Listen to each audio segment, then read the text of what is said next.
स्वागत है आप सभी का एक नए वीडियो में। आज का वीडियो में आपको निर्मली स्टेशन के आगे जो ब्रिज संख्या 7 है वहां का अपडेट लेकर आ चुके हैं। और यहां पे आपको गार्डर लगाते हुए नज़र आते होंगे। यहां पे गार्डर का काम चल रहा है और यह ब्रिज जो है पिछले 7 महीने से काम चल रहा था और काम जो है यहाँ पे अंतिम चरण में है।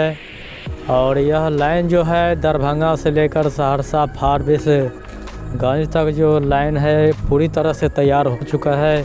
और रेलवे को इस लाइन में ट्रेन चलाने की मंशा नहीं है। डेट पर डेट बढ़ाते जा रहे हैं, तारीख पे तारीख बढ़ाते जा रहे हैं, लेकिन सही टाइम टेबल नहीं आ रहा है इस लाइन में। और काफ़ी लोग जो है परेशान हो चुके हैं। ट्रेन चलने की बात कई दिनों से चलता आ रहा है। जनवरी में चलेगी, फरवरी में चलेगी, मार्च अप्रैल मई आने वाला है, लेकिन इस लाइन में जो है वो ट्रेन नहीं दिखाई दे रहा है। क्या हो गया है इस लाइन के रेलवे को।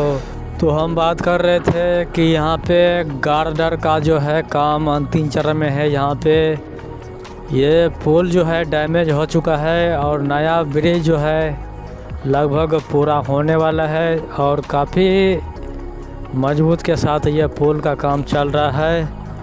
और मिलेंगे आपसे नए वीडियो में नए अपडेट के साथ। जब तक चैनल को सब्सक्राइब, लाइक, शेयर, कमेंट ज़रूर कीजिएगा। मिलते हैं आपसे नए वीडियो में। धन्यवाद।